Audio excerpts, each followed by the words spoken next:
ce nouveau numéro du WebMag. Alors que nos collègues sont en train de travailler sur les derniers détails de l'installation de la Maesta d'Andy Guérif, nous vous proposons de retrouver l'actualité du mois d'avril. Au sommaire, ce mois-ci, nous avons rencontré Olivier Mérou et Mathias Pilet qui ont travaillé sur leur nouvelle création OK en octobre. Ça s'appelle Tu et le spectacle sera présenté dans le cadre du festival Cirque qui aura lieu à Angers du 14 au 18 avril. Rencontre également avec Hervé Guillotot qui parlera de sa nouvelle création Le Neveu de Rameau. Et enfin, Christian Duchange, le metteur en scène du spectacle Sous l'armure. Nous sommes allés voir son spectacle au Pont de C et il nous parlera de son travail. Tu, c'est un peu la suite d'Acrobates qu'on a présenté OK la saison dernière. C'est la suite de l'introspection de Mathias qui clôturait le spectacle. En reparlant de la naissance de Mathias, Erika, sa maman, lui dit « Mais tu sais, t'avais aussi une sœur jumelle. Et cette sœur jumelle, elle est morte pendant la grossesse. » Et c'est la base de Tu.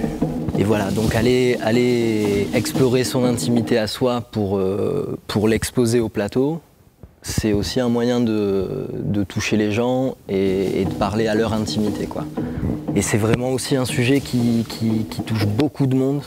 Les naissances difficiles, les non-dits sur les naissances. Et donc on va raconter cette histoire, ce grand voyage au Chili, cette prise de conscience, ce choc initial de ce récit de la maman de Mathias qui lui explique qu'il avait une sœur qui n'est pas née, une sœur jumelle.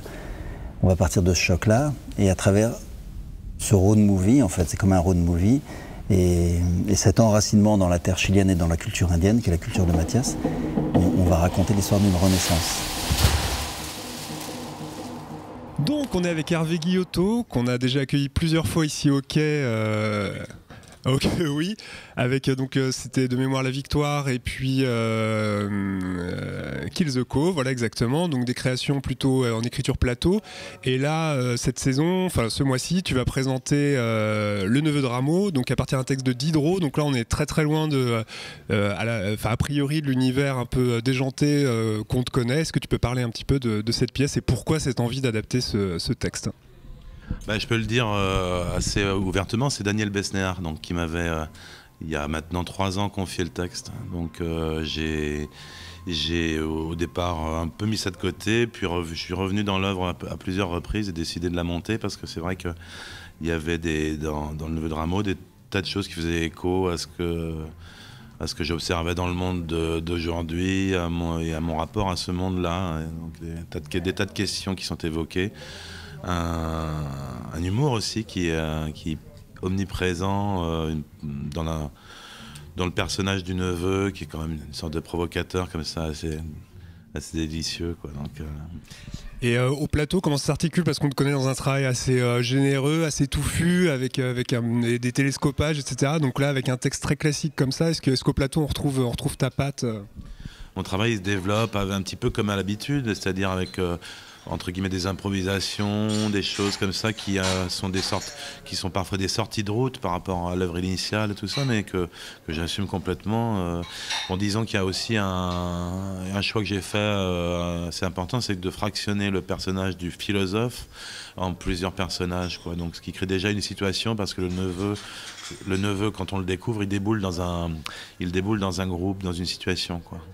Alors, parce que Diderot n'est pas un dramaturge non plus, hein, c'est-à-dire qu'il a écrit, il a quand même, avec tout le respect que je lui dois, une tendance comme ça à émettre une idée, à la développer, à conclure, enfin en gros, faire de la philosophie, quoi. Alors que pour moi au théâtre, il faut plutôt être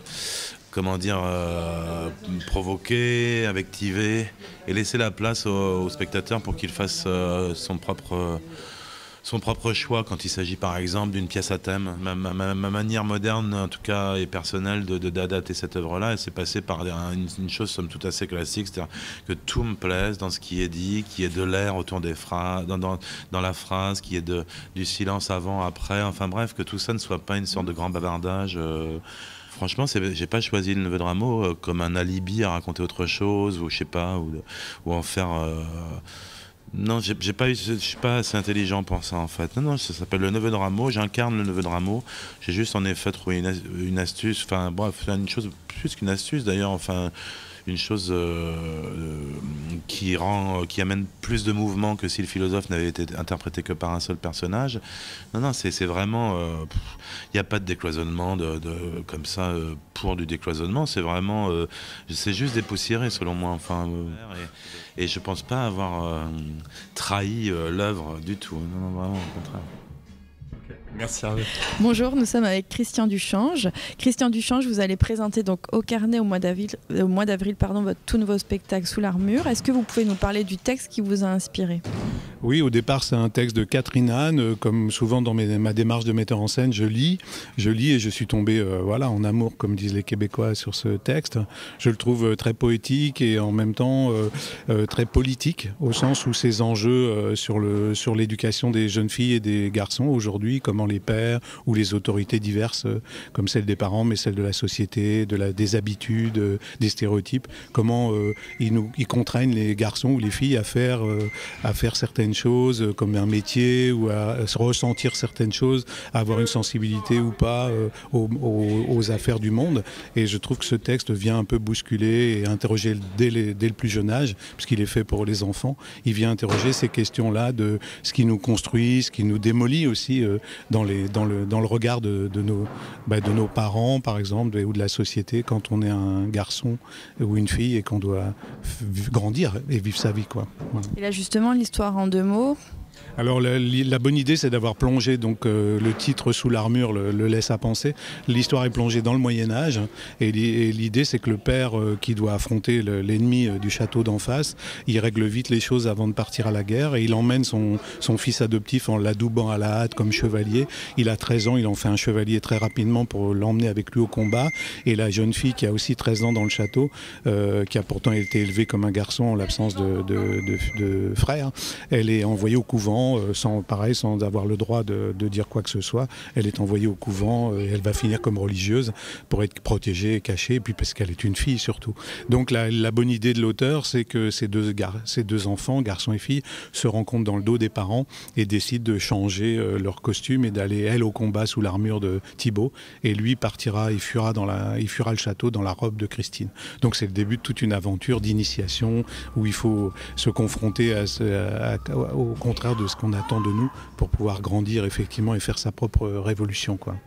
Là, le spectacle va beaucoup tourner, notamment dans le Maine-et-Loire avec le dispositif PJP 49. Est-ce que cette longue route qui vous attend a influencé votre dispositif scénographique ou pas forcément ? Oui, et même certaines salles auraient préféré que ça l'influence encore davantage parce que finalement, il est assez lourd. Contrairement à ce que j'avais annoncé, je pensais quelque chose de plus léger, plus tréteau, comme je disais à l'époque. Donc tout le monde voyait que ça allait se loger facilement partout.